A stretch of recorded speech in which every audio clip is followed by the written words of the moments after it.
नमस्कार दोस्तों, कल्पना कीजिए एक ऐसा पर्वत जिसके बारे में मान्यता है कि यहाँ स्वयं आदि शक्ति ने निवास किया था। एक ऐसी गुफा जिसके अंदर किसी इंसान द्वारा बनाई गई मूर्ति नहीं बल्कि प्रकृति द्वारा स्वयं निर्मित 3 पवित्र पिंडियाँ विराजमान हैं। और एक ऐसी यात्रा जिसमें हजारों लोग रात दिन पहाड़ चढ़ते हैं सिर्फ इसलिए कि एक झलक मिल सके उस शक्ति की जिसे करोड़ों भक्त माता वैष्णो देवी के नाम से पुकारते हैं। लेकिन सवाल ये है, माता वैष्णो देवी इस पहाड़ पर आई क्यों थी? भैरव कौन था जो माता का पीछा करते हुए इस पहाड़ की चोटी तक पहुंच गया? माता ने उसे क्यों मारा?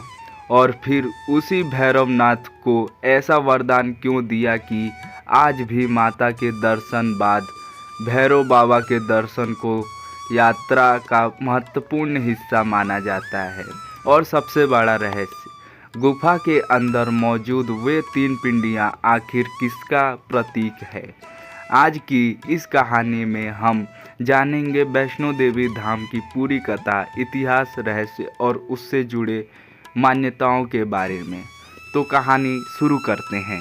जम्मू कश्मीर के रियासी जिले में स्थित त्रिकुट पर्वत की पहाड़ियों के बीच माता वैष्णो देवी का पवित्र भवन स्थित है। इस यात्रा का मुख्य आधार है कटरा। देश के अलग अलग हिस्सों से आने वाले श्रद्धालु सबसे पहले कटरा पहुंचते हैं और यही पहाड़ी से शुरू होती है मां के दरबार की कठिन लेकिन आस्था से भरी यात्रा। कटरा से माता के भवन तक लगभग 12 से 14 किलोमीटर की चढ़ाई है। रास्ते में आता है बाणगंगा, फिर चरण पादुका, फिर अर्धकुंवारी और उसके बाद साजी छत से होते हुए श्रद्धालु पहुंचते हैं माता के भवन तक। लेकिन ये रास्ता सिर्फ पहाड़ पर चढ़ने का रास्ता नहीं है। भक्तों के लिए यह माता के चरणों तक पहुंचने की आध्यात्मिक यात्रा है और इस रास्ते से जुड़ी है माता वैष्णो देवी की वह प्राचीन कथा जिसे सदियों से भक्त सुनते आ रहे हैं। पौराणिक मान्यता के अनुसार माता वैष्णो देवी को आदि शक्ति का स्वरूप माना जाता है। कहा जाता है कि भगवान विष्णु की शक्ति से जुड़ा उनका यह दिव्य स्वरूप धरती पर धर्म की रक्षा और मानव कल्याण के लिए प्रकट हुआ। माता ने सांसारिक सुखों से दूर रहकर तपस्या का मार्ग चुना। उनका उद्देश्य था धर्म की स्थापना और मानवता का कल्याण। कहा जाता है कि माता ने त्रिकुट पर्वत को अपनी तपस्या के लिए चुना। इसी दौरान उनकी मुलाकात एक संत से हुई जिन्हें परंपरा में श्रीधर के नाम से जाना जाता है। माता ने श्रीधर की भक्ति से प्रसन्न होकर उसे एक विशाल भंडारा करने की प्रेरणा दी। लेकिन श्रीधर के पास साधन बहुत कम थे। फिर भी उसने माता के आदेश को अपना सौभाग्य समझकर भंडारे की तैयारी शुरू कर दी। कहानी के अनुसार माता की कृपा से वह असंभव सा लगने वाला भंडार सफल हुआ। यहीं से माता की महिमा दूर दूर तक फैलने लगी। लेकिन इसी समय कहानी में प्रवेश होती है एक ऐसी व्यक्ति का जिनका नाम था भैरवनाथ।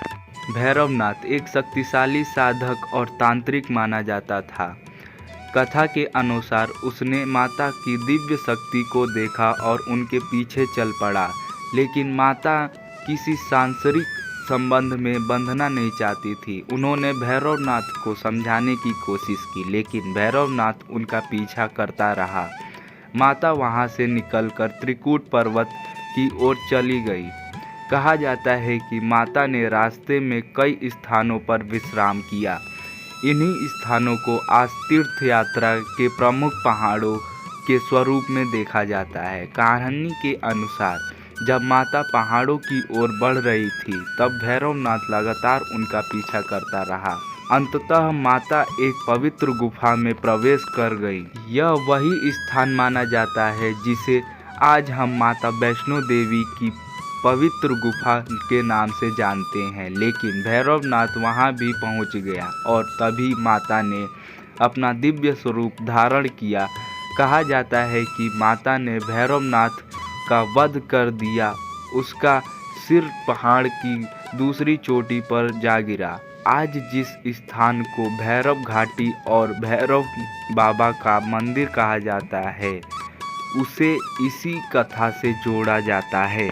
लेकिन कहानी यहीं ख़त्म नहीं होती है। भैरवनाथ को जब अपनी गलती का एहसास हुआ तो उसने माता से क्षमा मांगी। माता ने उसकी प्रार्थना स्वीकार कर ली और उसे वरदान दिया कि जो भक्त मेरे दर्शन करने आएगा उसकी यात्रा तब तक पूर्ण नहीं मानी जाएगी जब तक वह भैरवनाथ के दर्शन नहीं करेगा।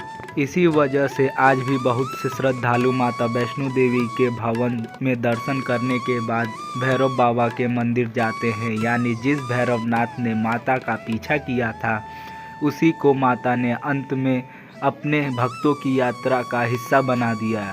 यहीं इस कथा का सबसे बड़ा अद्भुत संदेश मिलता है। अहंकार कितना भी बड़ा हो, शक्ति और सत्य के सामने अंततः झुकना ही पड़ता है। अब आते हैं इस पूरी यात्रा के सबसे रहस्यमय स्थान पर, माता की पवित्र गुफा। यह गुफा इसलिए खास है क्योंकि यहाँ सामान्य मंदिरों की तरह किसी मूर्तिकार द्वारा बनाई गई विशाल प्रतिमा नहीं है। यहाँ दर्शन होते हैं 3 प्राकृतिक पिंडियों के। इन 3 पिंडियों को धार्मिक परंपरा में 3 शक्तियों से जोड़ा जाता है। पहला महाकाली, दूसरा महालक्ष्मी और महासरस्वती। तीनों शक्तियाँ एक ही स्थान पर विराजमान मानी जाती हैं। इसलिए माता वैष्णो देवी का धाम केवल एक देवी मंदिर नहीं माना जाता है। भक्त इसे 3 शक्तियों के एक दिव्य संगम के रूप में देखते हैं। और यही बात इस स्थान को इतना रहस्यमय बनाती है क्योंकि यहाँ भगवान की उस उपस्थिति को किसी विशाल मूर्ति के रूप में नहीं बल्कि प्राकृतिक पिंडियों के रूप में महसूस किया जाता है। माता की यात्रा से जुड़े कई स्थान आज भी श्रद्धालुओं के लिए बेहद महत्वपूर्ण हैं। सबसे पहले आता है बाणगंगा। मान्यता है कि जब माता त्रिकूट पर्वत की ओर जा रही थी तब उन्हें प्यास लगी। माता ने अपने बाण से धरती पर प्रहार किया और वहां जलधारा प्रकट हुई। इसी वजह से इसे बाणगंगा कहा गया। इसके बाद आता है चरण पादुका। धार्मिक मान्यता है कि इस स्थान पर माता के चरणों के निशान मौजूद हैं। भक्त यहाँ रुककर माता के चरणों को नमन करते हैं।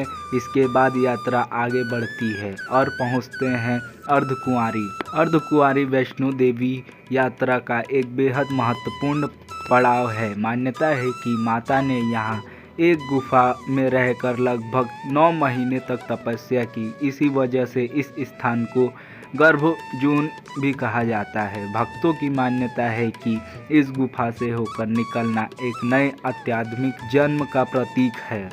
गुफा का रास्ता संकरा है और इसे पार करते समय भक्तों को एक अलग ही आध्यात्मिक अनुभव होने की बात कही जाती है। इसके बाद यात्रा आगे बढ़ती है और अंततः सामने दिखाई देता है माता का भवन।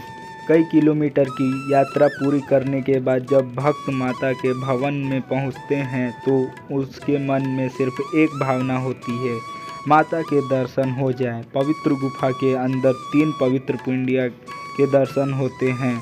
यही वह स्थान है जहां लाखों श्रद्धालु, करोड़ों श्रद्धालु अपनी मनोकामना लेकर आते हैं। कोई अपने परिवार के लिए प्रार्थना करता है, कोई अपने जीवन की परेशानियों के लिए और कोई सिर्फ माता के चरणों में अपना सिर झुकाने के लिए। यही कारण है कि वैष्णो देवी यात्रा को केवल धार्मिक यात्रा नहीं बल्कि आस्था और विश्वास की यात्रा भी कहा जाता है। भारत में देवी के हजारों मंदिर हैं, फिर वैष्णो देवी ही इतनी विशेष क्यों है? इसका जवाब सिर्फ एक नहीं है। पहला कारण त्रिकूट पर्वत का प्राकृतिक वातावरण, दूसरा पवित्र गुफा और 3 प्रकृतियाँ पिंडियाँ, तीसरा माता और भैरवनाथ के प्राचीन कथा और चौथा करोड़ों भक्तों की आस्था। हर साल लाखों श्रद्धालु यहाँ पहुँचते हैं। किसी के लिए यह माता का दरबार है, किसी के लिए शक्ति का केंद्र और किसी के लिए जीवन में एक बार जरूर पूरी करने वाली यात्रा। वीडियो देखने के लिए धन्यवाद। अगर आपको यह वीडियो अच्छी लगी हो तो एक लाइक और सब्सक्राइब जरूर करें। धन्यवाद।